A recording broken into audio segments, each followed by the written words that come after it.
Doctor साहब, chairman senate ने फिलहाल पीटीआई की जो सेनेटर की जानिब से इस्तीफे दिए गए थे उनको मंजूर ना करने का फैसला किया है।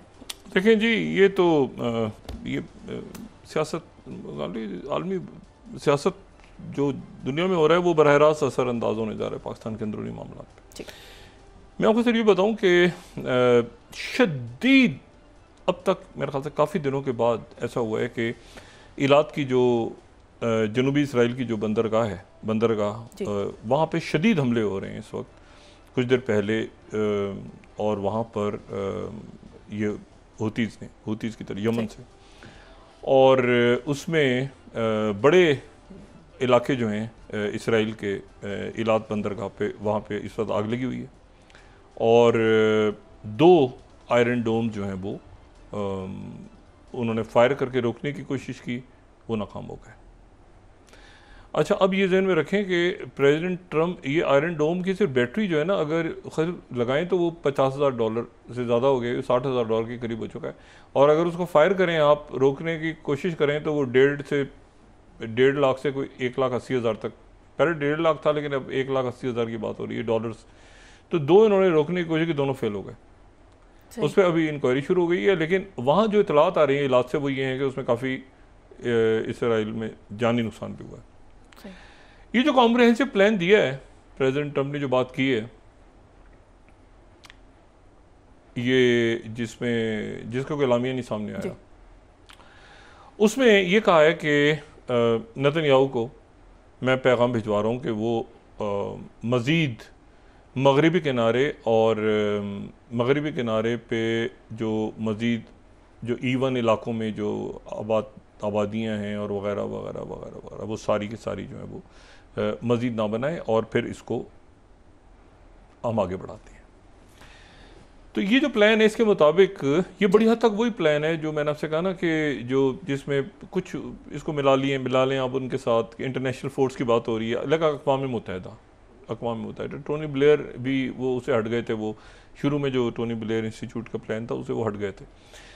लेकिन ये है कि ये जो प्लान है इसके मुताबिक वहाँ पे एक तो ये है कि जंगबंदी, स्टीव वित्कॉफ वाला प्लान और इंटरनेशनल फोर्सेस, और वो बजट बनेगा, एक काउंसिल बनेगी फ़लस्तीनियों की, और फ़लस्तीनी रियासत के हवाले से प्रेसिडेंट ट्रम्प ने जो कॉम्प्रिहेंसिव प्लान दिया है इन रहनुमाओं को, उसमें प्रेसिडेंट ट्रम्प ने कहा है कि मैं रोक रहा हूँ नेतन्याहू के मज़ीद मगरिबी किनारे पे किंग अब्दुल्ला ऑफ जॉर्डन को और बाकी लोगों को उन्होंने यकीन दिलाया है कि मज़ीद यहाँ पे आबादियाँ नहीं बनेंगी। अब रह गया 2 स्टेट सोल्यूशन के ऊपर उन्होंने जो वादे किए थे, ये रहनुमा सामने मौजूद थे जिनके सामने उन्होंने वादे किए थे, ठीक है। तो अंदर जो बात हुई है वो यही हुई है कि मैं इसको कॉम्प्रिहेंसिव प्लान में लेकिन ये है कि इसको कैसे करूँगा मैं, आगे पीछे दाएं बाएं, लेकिन प्रेसिडेंट ट्रम्प उसी प्लान की तरफ ही जाएंगे क्योंकि ये न्यूयॉर्क डिक्लेरेशन जो है ये उनकी रजामंदी से हुआ था। दूसरी जो बात है वो ये है कि तो ये अभी हूतीज़ ने अटैक किया, बहुत ज़बरदस्त हमला हुआ, बहुत बड़ा हमला हुआ है। इंडिया की बातचीत हो रही है इस वक्त, उनके वहाँ पर ये ट्रेड टैरिफ के ऊपर बात हो रही है और उसमें अमेरिका के साथ जो बात आगे बढ़ रही है वो बढ़ रही है कि अमेरिका से भारत ऑयल लेगा रशिया की जगह। अच्छा, ये जो कंडीशन है, अब ये जाहिर है कि इसके ये भारत का अपना एक उन्होंने खुद डिसाइड करना है कि वो क्या करेंगे, लेकिन ये जहन में रखें कि इसके ऊपर ट्रम्प इंतज़ामिया खुल के बात कह चुकी है कि ये कुछ दिनों में आप देखें कि ये क्या होता है इनके साथ, और ये तो मैं यहाँ पे जो है वो आपको सिर्फ भारत का ही मीडिया में अगर कोट कर दूँ तो बात हो रही है कि रशिया की जगह वो उन्होंने ऑयल लेना है। तो ये जो है, ये मैं द हिंदू कोट कर रहा हूँ यहाँ पे 32 India US to increase energy trade in coming years. ये असल जो बात हो रही है वो हो रही है कि उनसे ऑयल जो है वो ज़्यादा लेना है, अमेरिका से ज़्यादा ऑयल लेना है और रशिया के साथ शायद ऑयल जो है वो उसको कम करना है, ख़त्म करना है, क्या करना है, इसके ऊपर जो है ये बात हो रही है। फ़ैसला बहरहाल ये भारत ने करना है कि वो इसके ऊपर क्या डिसीजन लेते हैं। लेकिन मैं आपको सिर्फ ये बता दूँ, 30 ब्लूमबर्ग को कोट कर रहा हूँ, 30th India says it wants to buy more US energy 30th, ये oil as trade talks resume. दोबारा जो बातचीत शुरू हुई है तो ये है कि अमेरिकन एनर्जी वो लेंगे, लेकिन अमेरिकन एनर्जी के साथ साथ वो जो वॉर को फ्यूल करने वाला जो इशू है ना, वो भी हो रहा है। अब ये जाहिर सी बात है कि ये भारत खुद डिसाइड करेगा। आपने देखा ना कि ज़ेलेंस्की ने भी तारीफ़ की कि इंडिया नहीं, सिर्फ चाइना है उनके साथ है और इंडिया जो है वो नहीं है। और ये तो ये वो वाला मामला है कि इंडिया देखते हैं कि उनकी क्या किस तरह से, क्योंकि 50% लगाई हुई है। लेकिन एक इशू नहीं है जी, इशू एक नहीं है, इशू वो H1B वीज़ा वाला भी तो है, इशू और बहुत सारे इशू चल रहे हैं ना जी। तो इससे तो ये, और अगर बहरहाल देखते हैं कि ये आगे बात कहाँ बढ़ती है। अभी तो मैंने ब्लूमबर्ग को कोट कर दिया कि क्या वो प्रेशर में आके वो जो है ये आगे बात आगे बढ़ाते नहीं बढ़ाते। अच्छा, इसी दौरान जो है तो ये एक प्लान पेश हुआ है जिसमें, अच्छा, नेतन्याहू वहाँ जब पहुँचेगा 29 तारीख को, नेतन्याहू विंग ऑफ जायन, उसका जहाज़ का भी तो नाम है विंग ऑफ जायन, वो भी मुल्कों को, किसी मुल्क के, क्योंकि वारंट है ना, कई मुल्कों में तो मतलूब है वो ये जंगी जराइम में, जेनोसाइड में, तो वो भी आगे पीछे इधर से उधर से इसराइल से किसी जहाज़ से किसी मुल्क के क्रॉस ना करे तो वो भी जाके न्यूयॉर्क पहुंचेगा। जब वो पहुंचेगा तो सारे लोग तो जा चुके होंगे, न्यूयॉर्क खाली होगा 29 तारीख की शाम को। उसकी तकरीर वहाँ कौन सुनेगा? सुबह वहाँ के वक्त के मुताबिक 9 बजे सुबह तो उसकी पहली तकरीर होगी जुम्मे के रोज़। लेकिन ये कि उसके बाद वो वाशिंगटन जाएगा, वाशिंगटन में उसकी मुलाकात होगी प्रेसिडेंट ट्रंप से, और उस मुलाकात के बाद शायद आगे पीछे प्रेसिडेंट ट्रंप ये ऐलान करें कि ये जंगबंदी हो रही है और सारा हो रहा है। लेकिन इस दौरान चूँकि ये अंदर घुस गई थी फ़ौज गज़ा में, और इन्होंने वो जिस पे जो फ्लोटिला जा रहा है वहाँ पे, उसके ऊपर भी आज ड्रोन अटैक किए, जिसमें दुनिया के कई मुल्कों की नुमाइंदगी, और हमारे पाकिस्तान से जमात इस्लामी के जो मुश्ताक अहमद साहब हैं, सेंटर मुश्ताक अहमद साहब, वो भी मौजूद हैं उसमें। तो वो भी यहाँ से इमदाद लेके गए हुए हैं और नुमाइंदगी भी कर रहे हैं पाकिस्तान में। तो वो अपने मैसेज बार बार भेज रहे थे कि वो यहाँ पे अटैक हो रहा है, और ये तो वो उन्होंने भी वहाँ भी अटैक किया है।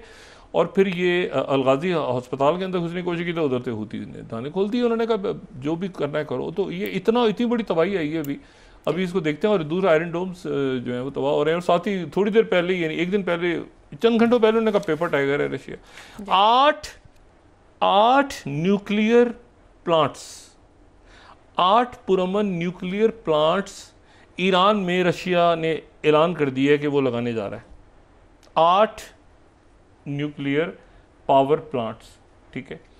और ये जो है ये उनके ये पुरअमन मकासद के लिए होंगे, लेकिन ये ऐलान जो है ये 35th, मैं तास को कोट कर रहा हूँ कि Russia Iran sign memorandum on construction of small nuclear power plants in republic, ठीक है। तो ये जो है ये, और ये Reuters 34th, Russia and Iran sign memo on building small nuclear power plants in Iran. Iran के सदर मसूद पशा ने आज जो तकरीर की है तो उन्होंने पाकिस्तान और सऊदी अरेबिया का नाम लेके दोनों मुल्कों के दरमियान जो डिफेंस पैक्ट हुआ है या डिफेंस एग्रीमेंट हुआ है या डिफेंस ट्रीटी हुई है, जो भी नाम दें, उसको उन्होंने खुशामदीद कहा है ख़ास तौर पे। बाकी तो जाहिर है कि जो ईरान के जाने से पहले आयतुल्लाह खामेनी के साथ, रहबर के साथ उनकी मुलाकात, उन्हें अमेरिका से बात करने की ज़रूरत नहीं है। तो बात यह है कि वो उनके एक वहाँ पे मामला जो है वो उनकी स्पीच थी, लेकिन उसमें उन्होंने इस बात को ख़ास तौर पे बात को आगे बढ़ाया। इसराइल के अहमद शरा जो हैं उन्होंने कहा है कि हमारा सिर्फ ये बॉर्डर्स के ऊपर इसराइल के साथ बातचीत हो रही है, हमारा कोई रिकगनाइज़ करने का दूर दूर तक इरादा नहीं, वो बाकी जितने मुल्क हैं उनके साथ हम मिलकर फ़ैसला करेंगे। ये ध्यान में रखें कि अहमद शरा की जो हुकूमत है उसको जो है वो तुर्किया और कतर दोनों जो कि गज़ा पे, और फिर आप अहमद शरा को अभी मेरा ख्याल से ये कुछ देर लगेगी। अहमद शरा जो है ये गोलान की पहाड़ियों के ऊपर वो किसी भी किस्म का, यानी वो छोड़ देंगे वो उनको वो क्या सपोर्ट थी, किसकी थी, क्या था, लेकिन ये जो करंट इन्होंने दोबारा सिचुएशन क्रिएट की ना स्वेदा के अंदर खाना जंगी करवाने की, और फिर उसके बाद वो SDF को इसराइल घुस रहा है और ये कर रहा है वो कर रहा है, तो वो इस वक्त एक ऐसी पोजीशन में इसराइल आ चुका है कि चारों तरफ से, और ये नेतन्याहू को पता है कि वहाँ पे कॉम्प्रिहेंसिव प्लान एक पेश हो गया, तो उसने कहा बीच दरमियान में मैं घुसता हूँ। अच्छा, ये नेतन्याहू को मैसेज चला गया था कल शाम को कि वेस्ट बैंक की तरफ अब आप मजीद एनेक्सेशन का जुमला, ये लफ्ज़ एनेक्सेशन इस्तेमाल नहीं करनी, तुम ये लफ्ज़ इस्तेमाल नहीं करना। तो ये जो मैसेज गया है, तो उसने कहा कि मैं घुसता हूँ अंदर और मैं गजा के अंदर मजीद कत्लेआम करता हूँ। तो इधर से वो ने अटैक कर दिया है दोबारा, और किंग ऑफ जॉर्डन और अमीर कतर और सारे लोग इसीलिए मिले थे, इसीलिए सारे लोग यूएई भी, सऊदी अरेबिया भी, सारे लोग इकट्ठे इसलिए मिले थे कि वो इससे कोई बात, इससे कोई बात, इससे कोई बात ऐसे ना हो, सारे के सारे एक जगह इकट्ठे हैं। वहाँ प्रेसिडेंट ट्रंप ने ये बात की कि मैं एक कॉम्प्रिहेंसिव प्लान सीज फायर का देने जा रहा हूँ। अब 2 स्टेट सॉल्यूशन का उसमें जिक्र अभी तक नहीं है, लेकिन जो कमिटमेंट है वो है न्यूयॉर्क डिक्लेरेशन के अंदर। तो ये जो मामला, अच्छा यूरोप के लोगों ने इसको सीरियस नहीं लिया, ये जो बात ज़ेलेंस्की कर रहे हैं ना कि मतलब इतना बड़ा उन्होंने कह दिया कि हथियार ले लो और हमलावर हो जाओ और ये कर दो वो कर दो, और ये तो एक बड़ी बहुत ही, यानी आप सोचें ना कि एक ऐसी सिचुएशन क्रिएट हो गई जो मैं आपसे कह रहा हूँ ना, मैं इसे 19 स्लाइड 19 को आप देखें। Poland warns, Euronews, Poland warns Russia not to whine if its jets are shot down in NATO airspace. ओ भाई, मसला ये है कि इसको ज़रा पहले ये सब देखें कि प्रेसिडेंट ट्रंप क्या कह रहे हैं, क्या चाहते हैं, ये उनके मैसेज की जो तशरीह है, ये जो उन्होंने सोशल ट्रुथ पे डाला है, इसको वो समझें, देखें इसके एक एक लफ्ज़ के ऊपर, या फिर पूछें दोबारा जाके कि भाई हमने क्या करना है, क्योंकि वो तो चले गए, वो तो वाशिंगटन में, अब तो उनकी कोई मुलाकात नहीं होने जा रही है इससे किसी यूरोप के रहनुमा से। तो इसका क्या मतलब है कि हमला करो या ना करो, या लड़ो, ये क्या, वो ज़ेलेंस्की को भी नहीं समझ में आया। ज़ेलेंस्की ने जाके वो इंटरव्यू, वो पोलैंड ने कहा हम जहाज़ गिरा देंगे, वो उधर से रशिया कह रहे हैं हम तो रीच हैं, और साथ ही नहीं यहाँ पर बात ख़त्म नहीं हुई, साथ ही फिर उन्होंने एक और बात भी की है, और वो बात जो है वो बड़ी मेरा ख्याल है कि वो ऐसी है कि रशिया की तरफ से आज ऐलान हुआ है कि धड़ाधड़ कंपनियां जो हैं, अमेरिकन कंपनियां, वो जो है वो 24 TASS ready to return to Russian markets and also bring in new ones. वो अब ये ज़ेलेंस्की भी सोच रहे हैं कि मैं उसको जिप पे जाऊँ या इस पे जाऊँ। ये जो रशिया की तरफ से बात हो रही है कि वो वहाँ आने को तैयार हैं, और ये जो है ये वहाँ आके और इन्वेस्टमेंट भी करेंगे और ख़ुद भी पैसा बनाएंगे और उधर से प्रेसिडेंट ट्रंप को भी देंगे। तो प्रेसिडेंट ट्रंप ने, और मैं सिर्फ इसको क्लोज़ करूँगा ग्लोबल टाइम्स के एक एडिटोरियल पे 37, China Europe Arctic Express means far more than just shipping route. ठीक है, China Europe Arctic Express means far more than a new shipping route. Arctic से चाइना यूरोप पहुंच चुका है। चाइना का कोई बॉर्डर नहीं था आर्कटिक के साथ। यूक्रेन के जंग का अहम हिस्सा आर्कटिक था, जिसके लिए प्रेसिडेंट ट्रंप ने कहा था मैं ग्रीनलैंड को ले लूँगा, मैं कनाडा को अपना, उनके जहन में आर्कटिक था। आर्कटिक से वो कहीं और उनका जहन हो गया। लेकिन आप ये देखें, अच्छा इसी दौरान जो डॉक्टर यूनस हैं, उनकी भी मुलाकात हुई है, जो साउथ एशिया के जो नुमाइंदा खसूसी हैं उनके साथ, और उन्होंने कहा है कि डॉक्टर यूनस की भी स्पीच है और उन्होंने वो सुन के हम बात करेंगे उस पर। लेकिन यह है कि उन्होंने कहा है कि फरवरी में इलेक्शन होने जा रहे हैं, और इस चीज़ को आप जहन में, दूसरा जो दोबारा मैं 30 ग्लोबल टाइम्स को कोट कर रहा हूँ, शी जिनपिंग जो हैं उन्होंने कहा है stresses building socialist modern Xinjiang. Xi Jinping जो हैं वो शिंगजियांग में हैं। शिंगजियांग वो जगह है जिसका बॉर्डर भारत के साथ, पाकिस्तान के साथ, मंगोलिया के साथ, अफ़गानिस्तान के साथ, और सबसे ज़्यादा जो मगरबी हिस्सा है उरमची, जिसका बहुत तो खूबसूरत शहर है उरमची। डायरेक्ट फ़्लाइट जाती हैं यहाँ से, बहुत कम ड्यूरेशन की फ़्लाइट है इस्लामाबाद से। तो वो जो है वो वहाँ मौजूद है, और वो मौजूद है वहाँ पे उस वक्त जब उन्होंने बात की बगराम एयरबेस की, और बगराम एयरबेस की उन्होंने बात की, और बगराम एयरबेस जो हिस्सा अफगानिस्तान के साथ लगता है, वहाँ प्रीमियर शी जिनपिंग है, और वो डेवलपमेंट के लिए, और वहाँ ज़बरदस्त तकारीब हो रही हैं, और बड़े जनाब प्रीमियर शी जिनपिंग का इस्तकबाल हुआ है शानदार किस्म का। तो ये जो है वो वहाँ पे मौजूद हैं, उन्होंने कोई ज़्यादा इसके ऊपर बात की नहीं, सवाए इसके कि फ़ैसला जो है वो, और तालिबान का आज एक हंगामी इजलास हो रहा है, अफ़गानिस्तान की जो हुकूमत है उनका हंगामी इजलास हो रहा है कि हम तो 1 इंच ज़मीन नहीं देंगे और हम लड़ेंगे, अगर यहाँ पर दोबारा किसी ने कब्ज़ा करने की कोशिश की हम लड़ेंगे। उन्होंने कहा कि हम तो कुछ भी नहीं करेंगे, लेकिन पाकिस्तान में फिर कोई दहशतगर्दी के वाक़यात हुए हैं उनकी सरजमीन से, और कल एक जाफ़र एक्सप्रेस के ऊपर भी आज भी मज़ीद कोई अटैक्स वगैरह हो रहे हैं। तो ये अब एक हिजान सा बपा है पूरी दुनिया में। तो ये हिजान जाके कहाँ थमता है, एक तो ये है कि वो अभी मैंने आपसे कहा ना कि ये सोशल ट्रूथ का इस मैसेज का मुझे तो बिल्कुल समझ नहीं आया। ज़ेलेंस्की कुछ और समझे, रशिया कुछ और समझ रहा है, यूरोप कुछ और समझ रहा है, तो हम भी कुछ और समझ लें, तो इसमें हम कौन सा एक कोई मैसेज नहीं समझ पाए।